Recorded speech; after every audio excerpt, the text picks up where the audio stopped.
Hello, I'm back. This is live from my basement. My gaming room is over there. This is my sitting area. The bar is over there.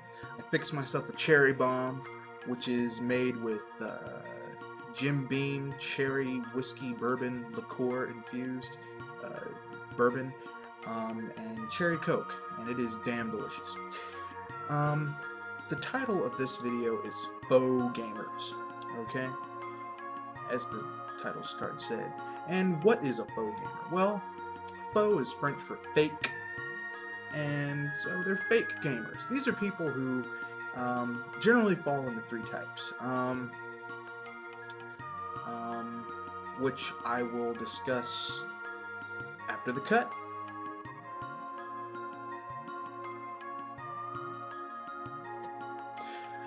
As the title card said, we're going to go over the types of faux gamers. The first one is clickbait.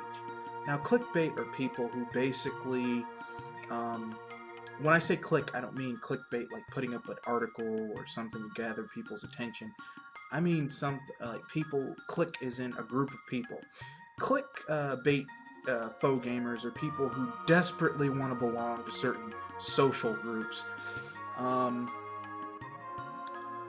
And like they want to join, they want to hang out with people, with the cool kids, and they desperately want to do this, and they feel that if they have a certain console or play a certain type of game, they can do that.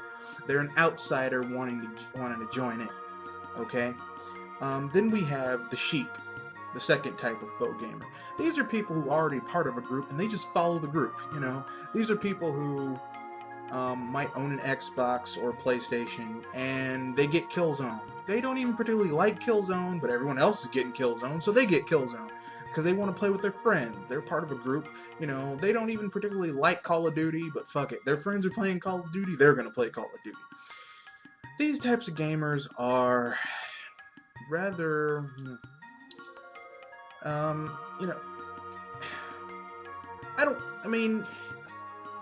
sheep they follow the leader, okay?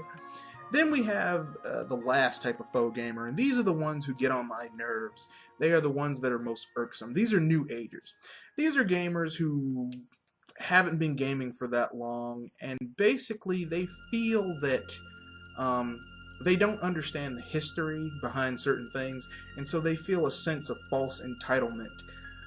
They take a lot of things for granted that, older gamers might think, oh, well, that's nice.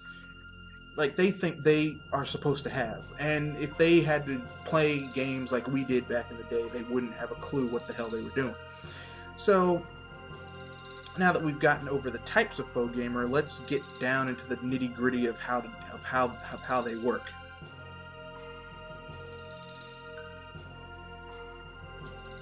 Now we're on to the sheep. Now, sheep already belong to a group. They already belong to a specific group of people. They already, it's good. They already belong to a group. They already play PlayStation, they already play Sony, they already play Nintendo. And they just follow the group. I gotta get this because my friends play it. I gotta get this because I want to play with so-and-so. They do practically nothing just for their own enjoyment. It's because they want to hang out with their friends. That's enjoyable for them. There's nothing wrong with sheep per se, but if all you do is play games because your friends play them, then you're not really enjoying games for your own sake. You're doing it for others, and then it becomes a form of peer pressure. As I said, sheep are followers. They do what other people do. For example, when I was in... Excuse me. Foot itched. When I was in college, we had a kid who played football all the time. This kid always was playing football. And he was really good at it, too. But the thing is that he didn't like football. He played football because everyone in his family played football. His dad played football. His grandfather played football. His uncles played football. His brothers played football. He didn't even like football. But because everyone expected him to, he just did it. And he was miserable playing football. He finally found something that made him happy and did that. But still, the man really fucking hated football. And yet, for some reason, you just follow the crowd. Now, look, there's nothing wrong with doing things with your friends sometimes. But if all the games you play are just because your friends are playing them, I want to play with my friends, that's not a good reason to play something. It's not. I mean, I know some people are going to get mad. How can you say that? I can say it quite easily. I can say that quite easily. That's just how I feel. I mean, you know, that's my opinion.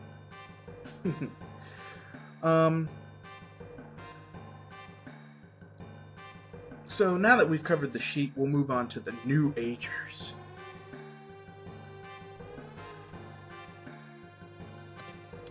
Okay, the first type we're going to hit is the clickbait.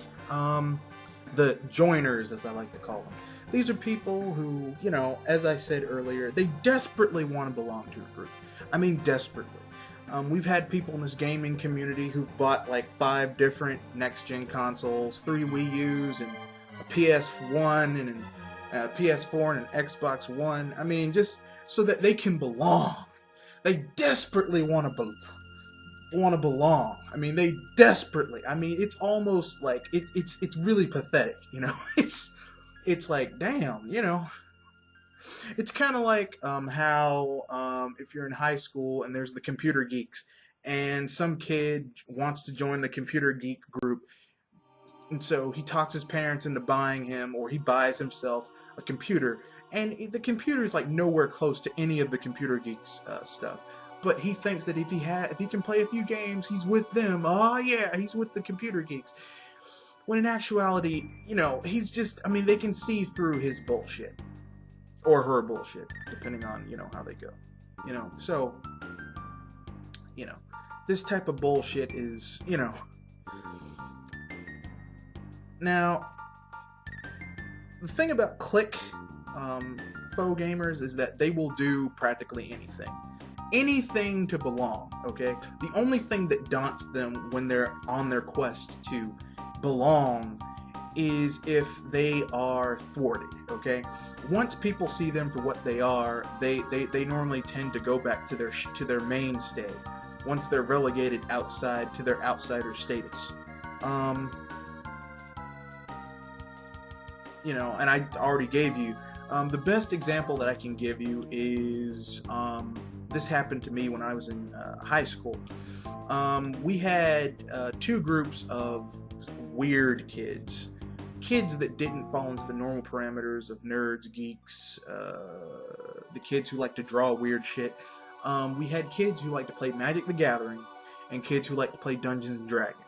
Now, we had a kid who was, you know, he could have fallen into either group, but he really, like, he had his own thing, but he was by himself.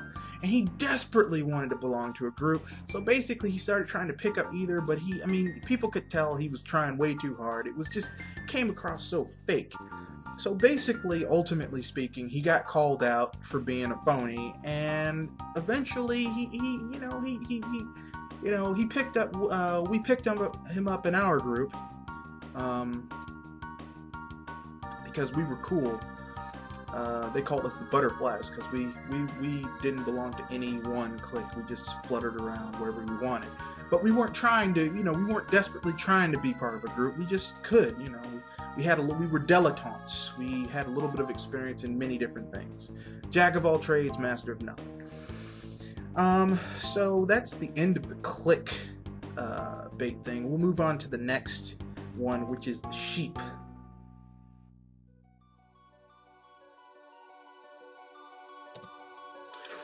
Okay then, now it's time to the last group of faux gamers, and these are the ones who really get on my fucking nerves. These are the new agers. Now, the new agers they have no appreciation of the history behind things. None. They don't appreciate the history behind games, or certain concepts, or, like... New agers, you mention things as an old school gamer, and new agers have no idea what you're talking about. They don't get it. It's like you mention a game that has no saves or checkpoints, and they act like you're superhuman, And it's like, no, that's just the way shit was back in the day, and we dealt with it. You mentioned a game that had bone-crushing difficulty, and they're like, oh, and you're like, no, that's just the way it was. And they think games now, oh, this game's hard. No, no. Mm-mm. Go play Ghouls and Ghosts in the arcade or for the NES. And then hell, at least Dark Souls has saves. Okay.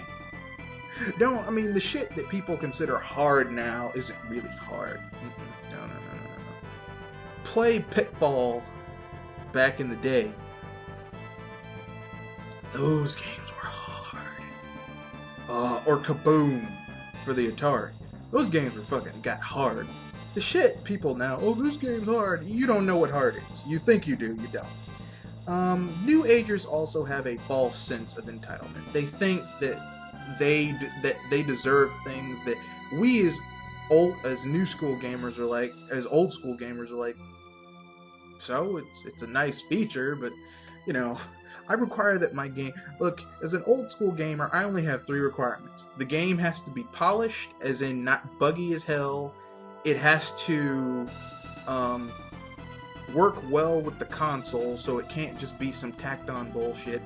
And the game has to have some form of parity if it's a multiplayer. That's it. I really don't need a lot of, I don't need a lot of bells and whistles. I don't need online rankings and achievements and all this bullshit. I just need a game that works. Okay. Let's start with that, because a lot of third parties, they can't even get that straight. So I just want a game that works. Then I want a game that actually, does what it needs to get done. Then I want a game that's not getting shorted because it's on a console that might have a different architecture, whether it be PS3, the Xbox 360, with the Wii, or whatever. I don't want that bullshit, okay? Now, New Agers feel entitled. They're like, well, I deserve this. You deserve an excellent, well-crafted game. Everything else on top of that is gravy. Sorry. I know you get mad, but that's just how it is. The best example of this would be gamers who are like, oh, well, Capcom, who say stupid things like they deserve, this, that. They deserve an online ranking system. You don't deserve shit.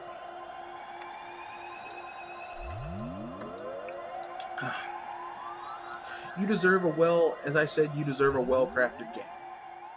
You get that, that's all you deserve. That's what you're paying for. Everything else beyond that is gravy. It's just extra. It's the fixings. It's like, you got a Caesar salad, okay? You got, basically, a real-world example would be, let's say you went to a steakhouse, okay? They are known for their steak. They make excellent steak. And you basically and they gave you a well-aged piece of prime rib, okay? And it was cooked medium rare, pink in the middle, juicy, perfect, well-rested, perfect. And you're like, hey, where's the A1 sauce?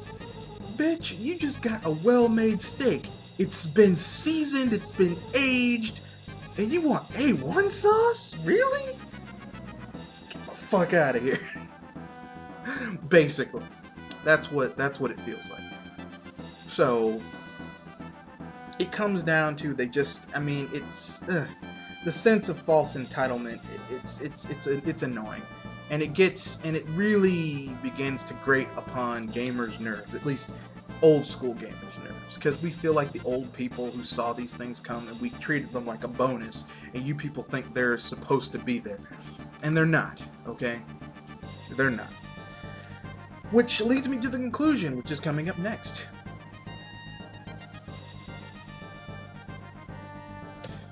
Now for the conclusion. Let's see.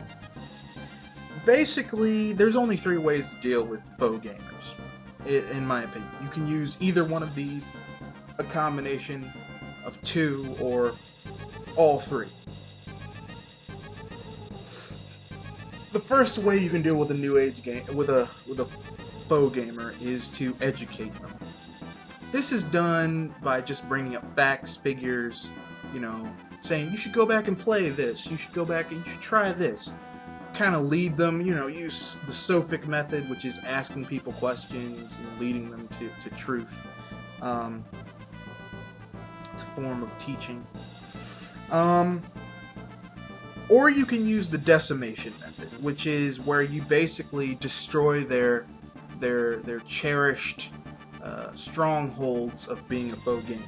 So you tell them, you know, there's other games out there aside from this game or this system. You should really try to expand your mind.